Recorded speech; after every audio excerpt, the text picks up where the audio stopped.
உண்மையை காட்டும் கண்ணாடி. இப்படி ஒரு ட்விஸ்டா? ஹலோ குட்டீஸ், எப்படி இருக்கிறீங்க? வீக்கெண்ட் வந்தாச்சு. ஹோம்ஒர்க் இருக்குதா? அப்போ ரிலாக்ஸ் பண்ண நினைத்தீர்கள் என்றால் உங்களோட நேரத்தை இந்த கதையை படித்து கொஞ்சம் ஒதுக்குங்க. உங்க வீட்டில் ஒரு மாய கண்ணாடி இருந்தா என்ன பண்ணுவீங்க? அப்படியே வாங்க கதைக்குள்ள போலாம். இளவரசனிடம் ஒரு விசுவாசமான வேலைக்காரன் இருந்தான். அவன் இளவரசனுக்கு மிகவும் பாதுகாப்பாளனாக தன்னை காட்டிக் கொண்டான். அதில் அவனுக்கு ஒரு செருக்கும் இருந்தது. இளவரசனின் அறையில் ஒரு கண்ணாடி இருந்தது.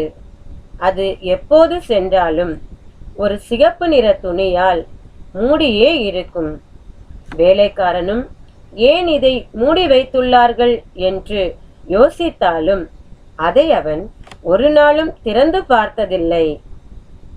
ஒரு நாள் இளவரசர் அந்த கண்ணாடி முன்னால் நிற்பதை பார்த்தான். அந்த வேலைக்காரன் மீண்டும் அது சிகப்பு நிற துணியால் மூடப்பட்டிருந்தது. அப்போது அவன் அதன் அருகில் செல்லவும் அந்த துணி சட்டென விலகியது. விலகவும் அவன் முகம் தெரியவில்லை அந்த கண்ணாடியில். மாறாக ஒரு காட்டில் ஒருவன் பார்ப்பதற்கே வித்தியாசமாக இருக்க அவன் இளவரசனை வேகமாக தள்ளிவிடுவது போல காட்டியது கண்ணாடி. வேலைக்காரன் அதிர்ச்சியில் உறைந்தான். கண்ணாடியில் பார்த்தவன் திருடனாக இருக்குமோ? என் இளவரசரை தள்ளிவிட்டான். காட்டுக்குள் யார் அதிகம் இருப்பார்கள்? காட்டுவாசிகளா? அப்படி இருந்தால் அப்போ இளவரசனை பலி கொடுப்பார்களோ? ஒருவேளை கொள்ளைக்காரர்களாக இருக்குமோ என அவன் பயங்கர குழப்பத்தில் ஆழ்ந்தான். பார்க்கும் எல்லாவற்றிலும் ஒரு கண் வைத்து கொண்டே இருந்தான். இளவரசருக்கு ஏதோ ஆபத்து இருக்கிறது என்பதை மட்டும் நன்றாக புரிந்து கொண்டான். இளவரசனும் வேலைக்காரனும் சிறிது தூரம் நடந்து சென்று கொண்டிருந்தார்கள். அப்படி செல்லும்போது திடீரென தூரத்தில் ஒருவன் ஓடி வருவதை பார்த்தான். அவனுக்கு கண்ணாடி என்ன காண்பித்ததோ அது நடக்கப் போவதாக உணர்ந்து இளவரசே என சத்தமாக கூச்சலிட்டான். இளவரசர் அதை பார்த்து நிதானம் ஆவதற்குள் அவன் இளவரசரை கீழே தள்ளிவிட்டான்.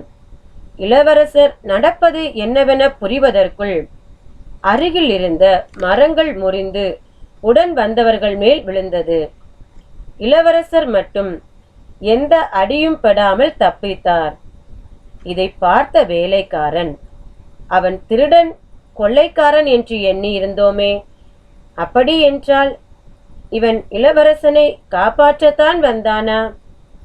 நாம் தான் தவறாக எண்ணினோமோ என குழம்பி போனான்.